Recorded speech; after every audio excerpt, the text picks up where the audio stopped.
I'm loving that you're wearing a cowboy hat because for people that maybe want to go buy a cowboy hat or want to dabble in collecting, what is the best place to get a cowboy hat and how do you choose your hats?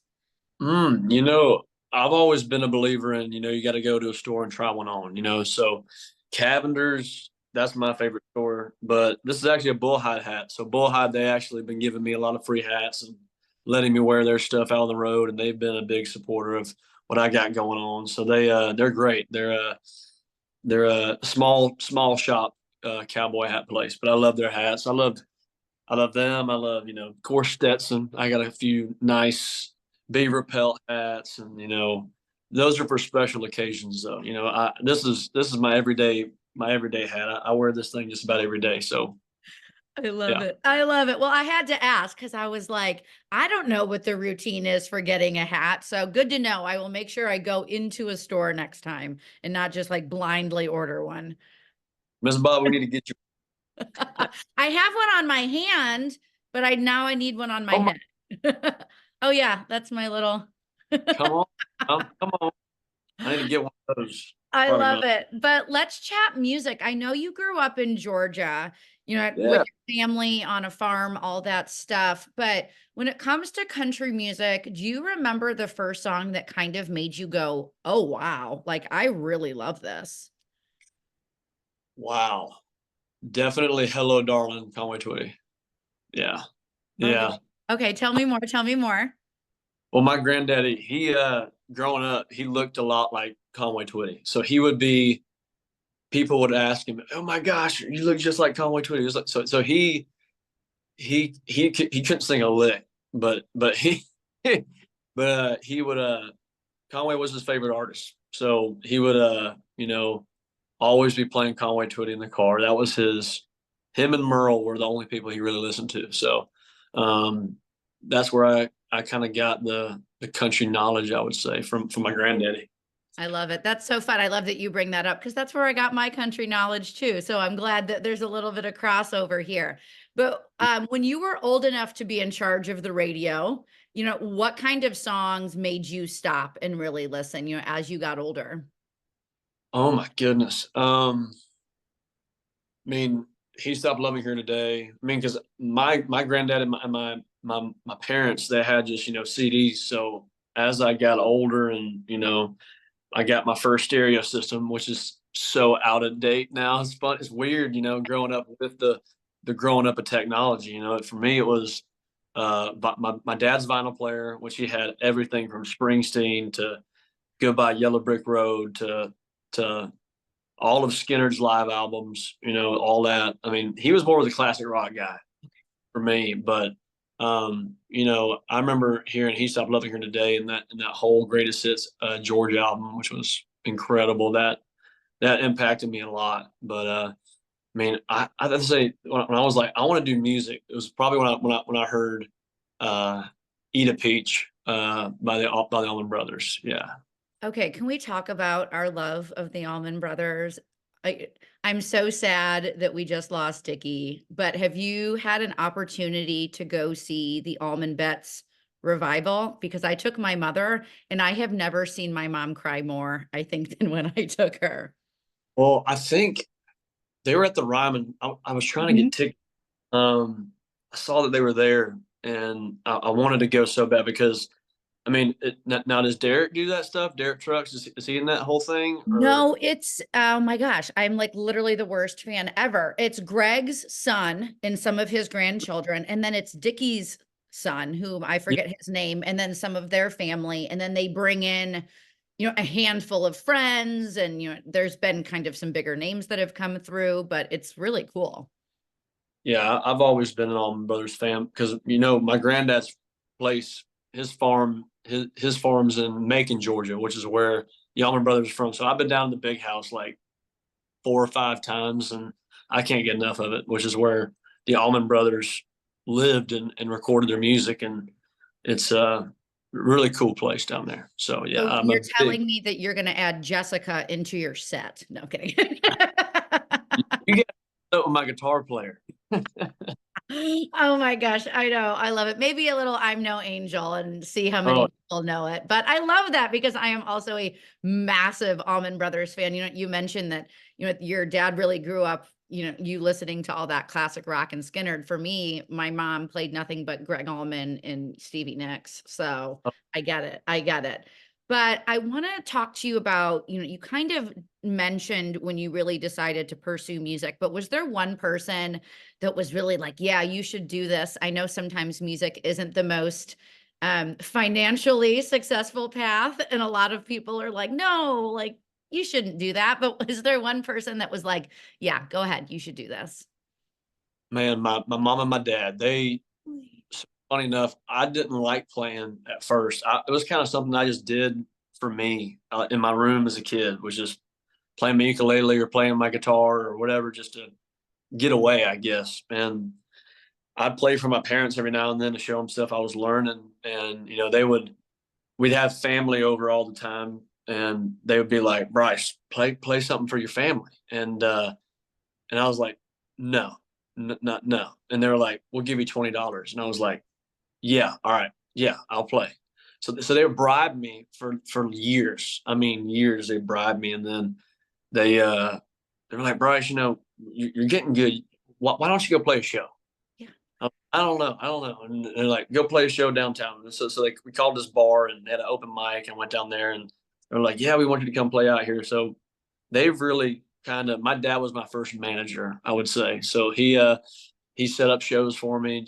And they always said, we see how passionate you are about it, and we want you to do this. And, we're not going to steer you one way or the other, but um, we see how happy it makes you, and we want you to be happy doing what you love to do, no matter what. We'll support you, but yeah, it's funny because the whole voice thing. I signed myself up for all that on a whim. So, but it's because of them. It's because of their influence and belief in me that I decided to do this for the rest of my life. Yeah, I love that. My grandpa used to bribe me with a quarter to either be quiet or try new food. So I feel like I kind of lost that bet. yeah. My grandma bribed me with a paint stick. But Watch before we out! talk about Ah, your time on The Voice, I want to, something people may not know about you. You were in like a college band down oh, in college. Can you share either, a favorite memory of that or maybe a crazy memory of being in a Georgia college band? we yeah, we tore up Georgia Southern down there. It was I bought this like $200 poster that said the Bryce Leatherwood Band, and I used it twice before the whole voice thing happened, so I wasted a bit of money. But awesome, man. We had, I mean, just the rowdiest crowds, the best live environment down in Statesboro. I mean, Georgia Southern. That's my home, because that's where I kind of found my sound and everything that I wanted to do. And and the people down there, they just want you to sing the country stuff. They don't. I mean, I played every weekend, 2 or 3 days a week, and 4 hours a night for 3 years down there. So that was before I had the band, but we got the band the year of the year I went to The Voice. So it was awesome getting to play, and instead of just on a patio for a couple hundred people, you could play inside for a couple thousand. So really got my chops there. So yeah, I love love that it. play. I love it. Well, we have to talk about the elephant in the room, The Voice. I know you mentioned that you signed yourself up for that. There was no peer pressure. So talk to me about, what that decision was like. Did you, I mean, expect any of this to happen, or were your fingers pretty well crossed? Well, no, I didn't expect none. I truth be told, it was after one of our college shows, and it was getting closer to graduation, and I didn't know. It's one of those come to Jesus moments you've had a couple drinks and you're laying in bed with one eye open, like, what the hell am I going to do the rest of my life? And I was sitting there and scrolling on Instagram, and lo and behold, there's an advertisement for The Voice. It just says, and this was back, the remnants of COVID were still happening, and I was like, shoot, why not? So all I had to do was put my email, my phone number, and a video. So I had a YouTube video of me singing "Goodbye Time," by Conway Twitty in there and shot it off, emailed it off, and I forgot about it. And then like 2 months later, I get a phone call from Beverly Hills, California. So it was all on a whim. So it's crazy. Oh my gosh. You're like, I should probably pick this phone call up, right? Yeah. When I saw the area code and it said Beverly Hills, California, I was like, oh, okay, let's see what this was about. This is either someone wondering about my car warranty or this is the voice. I'm either I love it. I love it. So what, did playing for, live bands, especially the college circuit, prepare you at all for playing live on The Voice, or are those two completely different beasts? Oh, in a way, yes. I would say because a lot of people, unfortunately, in today's world, a lot of people don't have to play for in front of people. They can play in front of their phones and be fine. But that experience, you have to learn how to play with a live band. You have to learn how to do that, and I already done that for a year or more, and that really prepared me. But not only that, but just time in front of people, you can really work a camera really good, and I guess that's half of the work. But yeah, that was people don't understand about shows like that is especially The Voice, that they train you. They train you to be an artist. They train you to be great in front of a camera, to do interviews like we're doing right now, Miss Bobby. They're really good at it. So I put in a lot of hours, and I'm blessed to have gone through that because it got me here talking to you. So I love thank it. you, Blake. Yeah. So I always love creeping through everybody's Instagram. Sometimes I like to go all the way down to the bottom and find some embarrassing photo or something. But I didn't have to do that for years, because the first thing that kind of caught me was in your bio, it says God, family, friends, and country music. So how does that or how do you stay true to those values with, with your music, and how you want to plan out the rest of your career? I mean, I think my music is an interpolation of my experiences in life and the way I was brought up. And, I think, doing that, just staying true to yourself is not as hard as people say it is. Like people say, like, well, you don't seem like this, you don't seem like that. I was like, well, that's a choice, whether it changes you or not. And for me, it's just, treat everybody nicely. It costs no money to be nice, no matter how many people come to your shows, or how much money you got in the bank. That don't change a thing. So sticking true to that is what I'm going to try to do the rest of my life. So I love yeah, it. So let's talk about the one My Daddy Found. What yeah. an awesome song. But I gotta know, what do your parents think of the track? Oh, they love it. It's funny. They're at their mountain house, which I'm about to go to for Memorial Day up in Lake Chattooga, North Georgia, and they're already up there hanging out. But they keep the Vivo channel on, so they can just they've been praying and praying and praying for my video to pop up, and they were making breakfast I think 2 days ago, and it came on up, and they were so excited. They've always been a fan of that song ever since I played them the work tape of me singing it, and they're the best. I'm really blessed to have them in my life and have two parents that are still together, and so supportive of what I want to do, and and just great people, and great, yeah, yeah, they're awesome. I feel the same about my parents. So I feel the same. So I get the feeling of like, you have so much to say, but you're like, how do you say it? But how long have you had that song? Was that something that's you wrote, within the past little bit, or is that an idea you've kind of had for some time? Yeah, I wrote that song in, I think, about April of 23, so like a full year. Yeah. So it's still a baby in the grand scheme of things. Yeah, so I've written a lot of songs, well over 100 songs now, well over 100 songs since January 23. So we just been kind of picking and choosing, as we go along, what we want to release. And I was very sentimental towards that song. I was like, this is a no brainer for me, and it was kind of a no brainer for my team. And I'm of course the captain at the helm of what I want to do. And I was like, this is a great story, and it's true. So, it's authentic to me. So that's what y'all gonna get the whole time, is what's authentic. Did you get emotional at all recording it? Oh, I did. I got emotional writing the song, and then of course,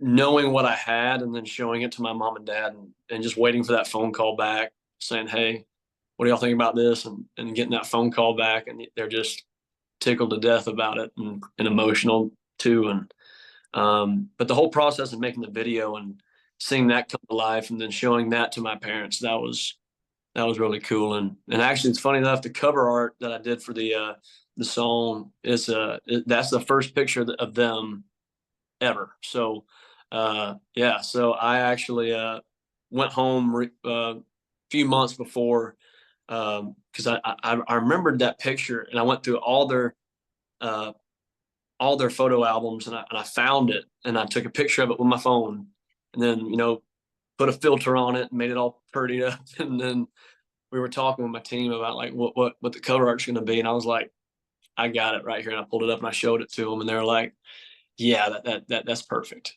So, and that was a whole surprise for them too, and they love that. Oh So my gosh. So thank you, Mr. and Mrs. Leatherwood, for bribing your son with money.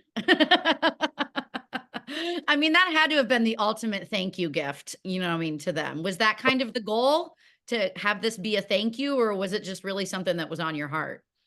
oh, it's always been a thank you. I think making my family proud is making friends and family proud is all I try to do. Because this ain't about for me. It's about for the people listening to my music. That's what If you ever get that twisted, you'll fall out of love with what you do. It's not for me. It's for other people. So, and it's making them happy is the greatest joy on earth. I love it. So I know you're busy touring, so that's a goal, just to get through tour life. I'm sure you're like, please just let me survive. But if there's something else you would like to do, by the time, we turn into a new year, what are a couple of goals you have for yourself? Okay, that's big. Of course, I want to get on a bigger tour, which I hope happens. And as we get music out, that really determines it. Because the reality is, you got to have music out, for it to make sense. I'm on my third song right now, and it's funny because it's crazy. I just found out uh, "Neon Does," a song of mine, just streamed over 1 million times on Pandora alone, which is crazy. But I think having 10 million streams by the end of the year. That's a big goal, but I hope that happens. And then I want to play the Opry this year, so I really hope I get to. So that's been, they say you don't make it till you play the Opry, and country music is my life, and that's the biggest goal of mine music wise. So I pray, and I pray that that happens. I love it. Well, hopefully I can give you a couple more streams this weekend. I'm going to a bachelorette party in Austin, so we'll be on a boat Saturday. So maybe we'll just play your stuff over and over and over again. Man, I love it. Well, thank you so much for taking the time. We are so excited for you. And like I said, this will be out next week. So we're just super excited for you, and have fun with your parents this weekend. absolutely, Miss Bobby. God bless. Have Awesome. a Yep, wonderful you day. too. You're